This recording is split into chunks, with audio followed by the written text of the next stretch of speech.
WMNation.com. On the show yesterday, my friends, I thought it was a very, very productive program here at Matt Connarton Unleashed. And I'm a bit biased, of course. But I thought it was productive. I thought we really got something done because if you missed yesterday's show, a brief recap, and I have an update for you on this whole thing, this endeavor. Scumpy was here, Jeff Scumpy Lorenz, and he was very helpful to me in composing a cover letter because I've decided to throw my hat into the ring and apply for the job of White House Chief of Staff. Yes, I am applying for the job, and I dare say I believe I'm an optimum candidate. One of the reasons being, one of the things that I feel makes me so optimum is my willingness to apply for the job. Yes, I'm willing to actually apply for the job because it sounds like, he already offered it. Our president, Donald John Trump, did already offer the position to Mr. Nick Ayers, who is, of course, Mike Pence's chief of staff. And Mr. Ayers apparently said no. I didn't think you could say no to the Donald, but apparently you can. Although actually there is precedent for it. George Conway, husband of Kellyanne Conway, or Mr. Kellyanne Conway, as President Trump likes to refer to him, he had said no to a position in the Justice Department. Hello to Chris Rose, who joins us in the Facebook live chat. Hi, Chris. So I've decided to apply for the job, but I've learned a couple of really discouraging things. I'm trying not to be discouraged. I'm trying to remain optimistic.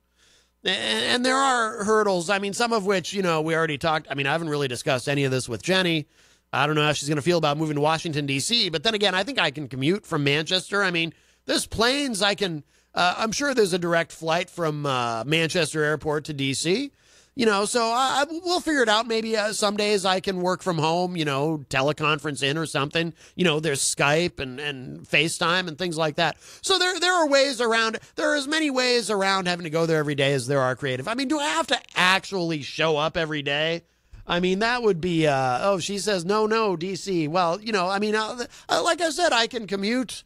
Look, it's a government job.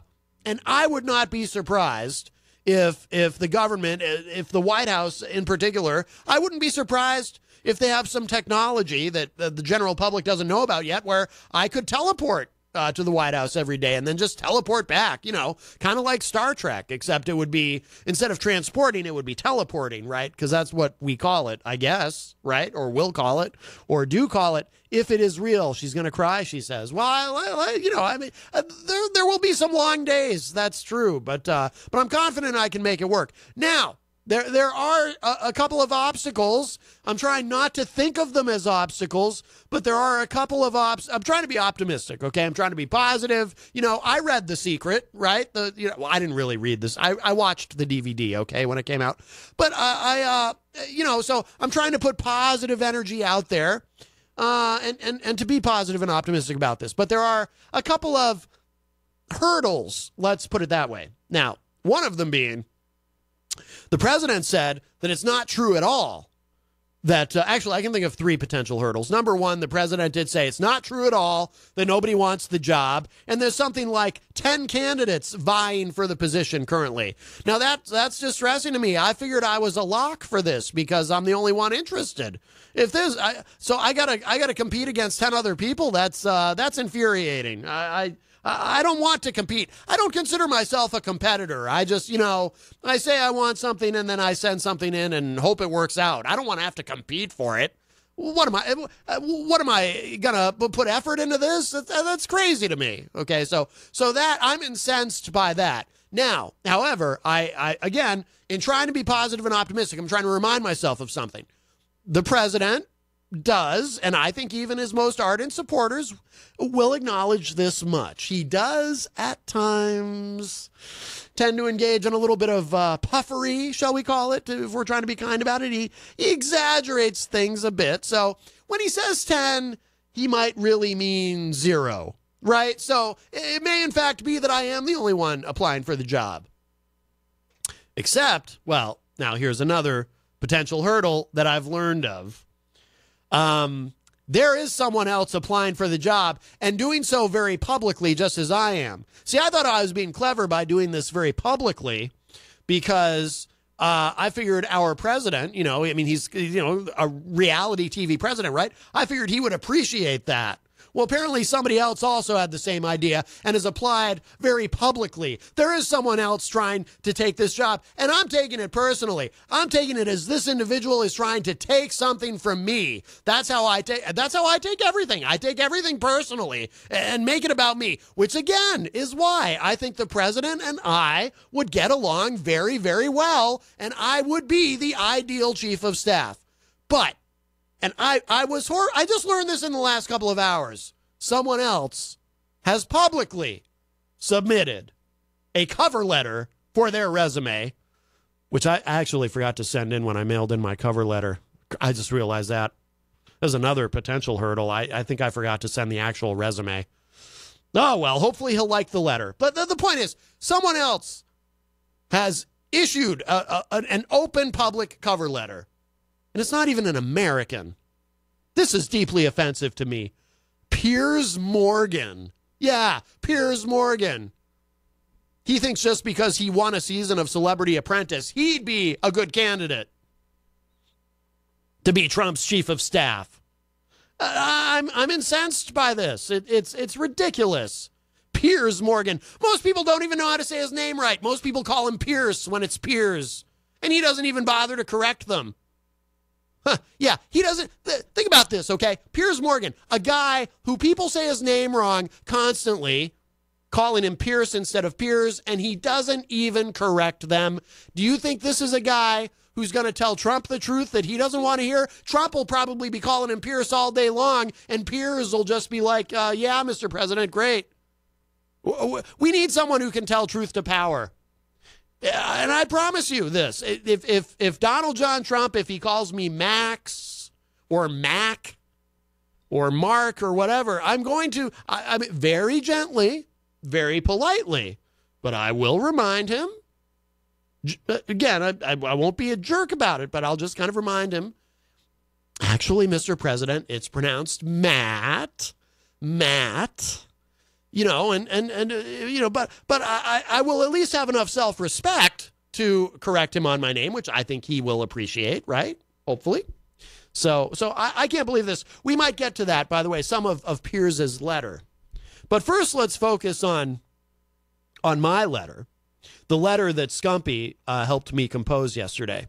Now, I'm going to review it. Now, I know if you listen to the yesterday's show, you already heard the letter, but I did make a change and I kind of added something. Plus, I realize there are some people who don't necessarily listen every day. Although, if you are a listener, my personal advice to you would be to listen every day so you don't miss a scintillating second of this program. I might be using the word scintillating a bit loosely, but I did add something to the letter, and I just hope the letter is good enough because, again, I'm competing with Piers Morgan, who he's not even an American.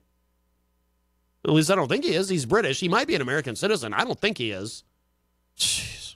He's a usurper. He's an interloper, that Piers Morgan. I don't mean to get stuck on that. I'm trying to move past him to focus on my letter because ultimately all I can do is the best I can do, or at least good enough, right? Because as I explained to Scumpy yesterday, that's how I was raised.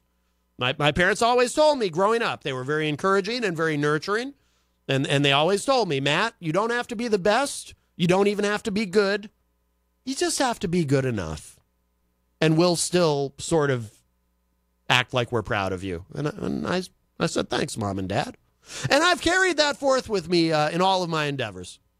But Piers Morgan, he is an interloper, and I will use any excuse I can find to use that word because it's one of my favorite words, interloper, in all its various forms. For example, I might say he is interloping, because there's another way that you can use the word. Or if he's hoping to interlope, he's an interhopeful, or an interlopeful, I should say. I screwed that up, but that's what I get for making up words. I shouldn't be there's no such word as interlopeful. I shouldn't even be doing that, and I am embarrassed. Although I think the president, Mr. Kofefe, he might appreciate me making up words, right?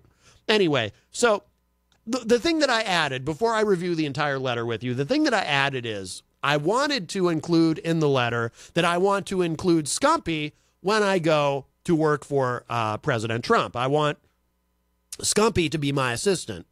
Partly because I think it's the least I can do. He did help me write this fine letter, which I'm about to read to you, that I still think, again, trying to be optimistic, I still think it's going to get me the job. But also too, I think it genuinely would be nice to have him there, and I would like for him to be my assistant because, I mean, not only would it be fun to hang out with him every day, right? But also too, I think he would be helpful. I think he would help me do a better job as White House Chief of Staff because Scumpy, unlike yours truly, Scumpy is a genuine, bona fide Trump supporter. So, you know, and I tend to have my criticisms of the president. So if I get into a situation where it's like something's going on or Trump says something and I'm going, man, I just don't, I can't even begin to rationalize or justify this in my own head, right? You know, I'll have Scumpy. I can go to Scumpy and say, dude, I don't even know how to process this. And then Scumpy can just be like, well, no, Matt, see, you're looking at it wrong. You just got to look at it this way. And then I can be like, oh, okay, that still seems insane, but I can work with it. Okay. You know, so I really think he'd be helpful. So I would very much like to bring Scumpy with me for this. So here's the letter, in case you didn't hear it yesterday, and there's, like I said, I did add something to it. So, and by the way, if there's anyone listening, any job coaches or, you know, those headhunters, you know, those job recruiters you always hear about who happen to be listening, I'd love it if you'd call because I could use your help with this, even though I kind of already mailed the letter.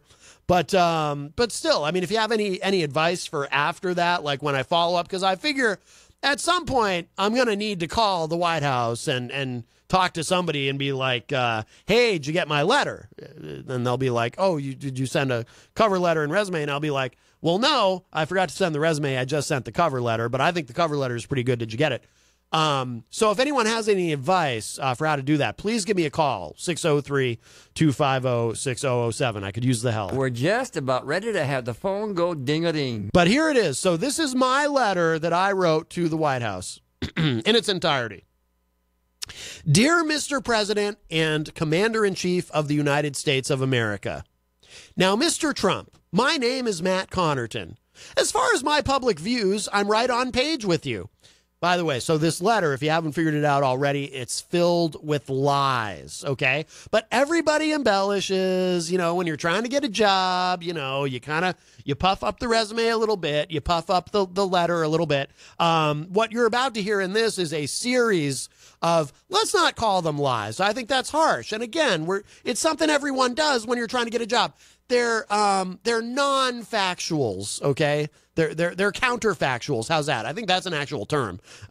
This entire letter is counterfactual. But remember, I'm trying to, it's for the greater good, right? I'm not trying to do something deceitful. I'm just trying to get a big job with a desk and drawers and a big salary and a good health insurance plan. And I have heard that this position does also offer a 401k with a matching contribution. Okay, so I know I'm not a big supporter of Trump, but I'm just trying to, I'm just being a capitalist, which again, I think the president should appreciate. So, all right, so here we go. Again, we'll start from the beginning. And by the way, Scumpy did help me write this. So if you hear anything in this letter that you don't like, that you think is subpar, it's Scumpy's fault. Okay, so here we go. So here's the whole thing. I won't interrupt myself this time.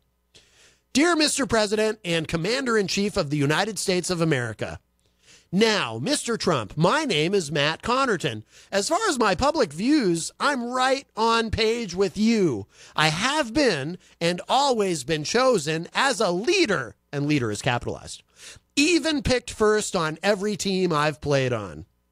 Never top of my class, but always very successful and loved by all. I know it's a short-lived job, but I'm a very successful and loved radio host.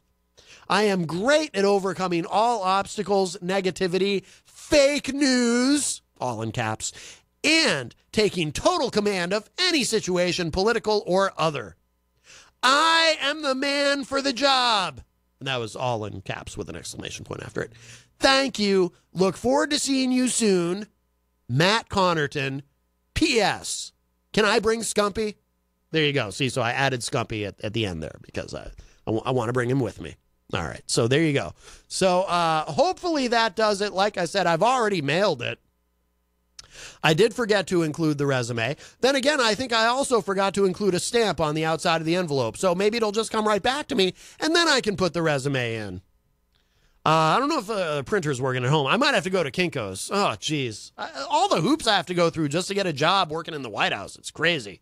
And I am worried that they might check my job history and references and other things. There are some other concerns. But then again, I mean, hey, if they want to get this job filled quick, and if they're that knocked out by my letter, they're not even going to check any of that. So that's pretty good. I mean, I don't think they actually vet everyone, do they? In the Trump White House? I think there's a few people that got through that weren't vetted. Because that's the other thing I'm worried about, too. And that and my complete lack of qualifications. I've never had a government job. I've never held elected office. I've never, really the most government experience I have is I think I did spend about 45 minutes once at the DMV. That ought to count for something. That 45 minutes, I was observing, I was taking it all in. I like to think that through osmosis, I was kind of learning a little something about how it all works. I'm ready to get in there. I'm ready on day one. Or, well, there's probably an orientation process. I'd probably have to watch some videos, read some manuals. I'd at least, I can confidently say, I'm sure I'd be ready by day 14, by day 18. At some point, within a reasonable amount of time after beginning the job, I would be ready. There you go. And hopefully I'd have Scumpy with me. And he could be ready too. Between the two of us, we'd be sort of ready. It could be great. But that Piers Morgan, I'm furious with him. He is, I have to admit, he's slightly more famous than I am. I never had a show. This is I'm here at WMNH, and that's, I've never had a show on CNN or won Celebrity Apprentice. So I guess technically Piers is, wasn't even a judge on America's Got Talent, or maybe it was Britain's Got Talent or something's Got Talent. Somebody had some talent somewhere that he had to judge. I judged a talent show or two in my day. Actually, I think it was just one. But what's it matter? I'm willing to say whatever I have to get the job. But I was horrified to learn, and the letter is long. See, my letter, this is the mistake that Piers made. I'm not going to read his entire letter because it's long. He wrote a very long letter. Trump, we all know, the president, not a big fan of reading. It's not really his thing. He doesn't like reading long things. My letter that Scumpy helped me with, it's short, it's to the point, it's bang, bang, bang. It's it's the kind of thing that Trump will be able to finish without getting bored, I think, right? And that matters. Piers Morgan's letter, it's like 12 pages or something. It's ridiculous. But here, there's some highlights. Mediaite.com reporting Celebrity Apprentice winner Piers Morgan begs Trump to hire him as chief of staff, claiming he's perfectly qualified. It says here, apparently, Piers Morgan thinks his victory in a season of Celebrity Apprentice qualifies him to be the next White House chief of staff. The Good Morning Britain host and frequent Donald Trump defender has a new Daily Mail column in which he declares his formal application to take John Kelly's place. Morgan remarked that even though Trump is his own chief of staff in many ways, he still has some ideas about how to get the president's agenda to run more smoothly and guarantee re-election in 2020. For example, he wrote this: "When you made me your first Celebrity Apprentice a decade ago, you told me in the live NBC finale, 'Piers, you're a vicious guy. I've seen it. You're tough. You're smart. You're probably brilliant. I'm not sure. You're certainly not diplomatic, but you did an amazing job and you beat the hell out of everybody. You're my celebrity apprentice. Let's be honest. What more could you possibly want from your chief of staff? You could have been talking about yourself. You see what Piers is trying to do there, right? In the letter. It's obvious. He's trying to butter Trump up. He's trying to compliment him while also complimenting himself in the process. That's very clever. That's very smooth. I have to give Piers credit. And Trump told him he's vicious. I can be vicious. Just the other day, I think I looked very sternly at someone with a disapproving glare. I'm kind of a nice guy. I probably didn't do that, but I thought about it. All right, so there's more here. It says that Morgan characterized the position as a poisoned chalice for political operatives, even as he calls himself, quote, the one person whose reputation can't be tarnished by becoming chief of staff, unquote. He goes on to present 10 reasons for the president to hire him, which boils down to an eclectic mix of constructive criticism and gushing praise on numerous fronts. And here's a sampling of that. Apparently, Piers wrote, you need someone whose reputation won't be remotely tarnished by working with you and who won't mind in the slightest if you suddenly fire him. I've been fired from big jobs before and always found it both character building and financially lucrative. So don't worry about finally doing what you never did in 2008 and telling me, Piers, you're fired. Been there, read the book, seen the play, survived, and thrived. Okay, well, he's kind of got me on that one. I mean, I can't honestly say that any of the jobs that I've been fired from, it was lucrative for me to get fired. I know what he's talking about. You know, he gets fired from a job and then you kind of, sometimes in media, you can fail upward. You get fired from one job, you end up in a bigger job with a bigger salary. But I've got him on this, though. My reputation also would not be remotely tarnished. I mean, have you heard the show? IPMNation.com.